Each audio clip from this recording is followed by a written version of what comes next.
He gazed once more at the hills and countrysides surrounding the crater-filled and demolished buildings of the once great dockyard, with several rusted, twisted metallic hulks strewn around, the corpses of a once proud fleet.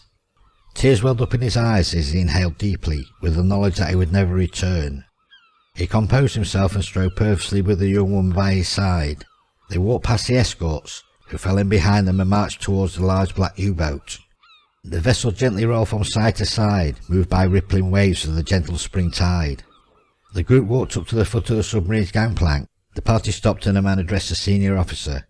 "Everything set, Hans?" the man inquired. Hans snapped smartly to attention and confirmed that everything was going according to plan. He informed them that the submarine's crew were being detained in a forward compartment, but once they had boarded and settled into their quarters, he would release the crew and they would set sail. The man glanced at his car parked several yards away. He seemed to ignore this insignificance and addressed Hans again. "Well done, SS Oberfuhrer. What about the other matter?" The officer removed a photograph from his pocket and gave it to him. He studied it for a few moments and then handed it to the woman, who looked, smiled and placed the picture in a handbag. "Very well, Hans. Let's get under way." He walked up the walkway, with the young blonde woman at his side. Without turning back they went inside the side hatch of the conning tower. SS Oberfuhrer Hans Kruger was a tall, well-built man, a domineering presence who commanded both respect and fear. Although primarily a commando, his real forte was far more sinister. He took his orders from two men, the first from his boss, SS Grubenführer Heinrich Müller, and the other had just entered the submarine. Hans remained on the dockside and marched over to the two escort soldiers. The two young soldiers stood erect and motionless. "You have served the fatherland well. Your parents will be proud." Hans removed his pistol from his holster, placed the barrel against one of the young officer's forehead, and fired a shot between his eyes, killing him instantly.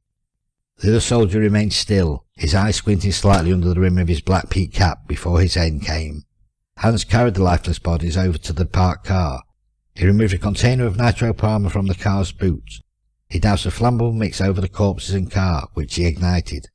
The flames spread as Hans calmly walked up the gangway onto the vessel. The U-boat became a hive of activity as seamen came out of the hatchways and casted off the mooring lines. The captain and several crew members went to the conning bridge. The captain gave orders to the deck crew to make ready to shove off. It was a well-orchestrated routine, carried out and performed many times by this experienced and battle-hardened crew. Both the deck and the conning tower crew looked at the burning Mercedes, but because of the atrocities they had witnessed over the past few years, merely chose to ignore it as they readied the U-boat to set sail. The submarine's bow slewed away from the jetty and headed towards the mouth of the small port of Farge. The U-boat moved away from the dockside and, like a sleek whale, gently eased its way into open water.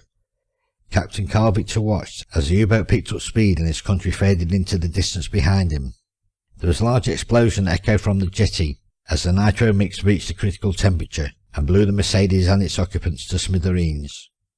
The captain stroked the black rubber stealth coating of the conning tower and listened to the battery banks whirring as they reached 17 knots. "This is truly a magnificent machine," he thought. "With this U-boat we could have won the war." He removed his cap to get some air to his head and looked at the instruments and gauges. "7th Adam, sir," shouted the dive officer from the intercom. "Very well. Prepare to dive the boat and level out at 4 meters, ordered the captain. "Yes, sir," the dive officer confirmed, and he ordered the crew to open the main vents, rig out bow planes and set down 10 degrees. A sudden bustle of motion confirmed the crew's compliance, and the captain gave the order, "Dive the boat." Sirens wailed to alert the occupants that the boat was about to submerge. The captain exited the conning tower, closed the hatch behind him, and went down into the control room. His thoughts were on the cargo, which he knew was looted treasure. The captain also realised that they were transporting special human cargo, but because he, along with his crew, had been locked up in the forward torpedo compartment and closely guarded by black uniform-clad SS soldiers, he hadn't been able to discover the identity of the passenger. Hans came into the control room and handed the captain a sealed envelope. "Here are your orders," he snapped at the captain, who tore open the envelope and read its contents. The war-weary, haggard commander then gave orders to the control room crew. "Helmsman, starboard 15, steer 350, down planes 10 degrees, make our depth 15 meters. The helmsman repeated the order aloud and pushed forward on the helm control.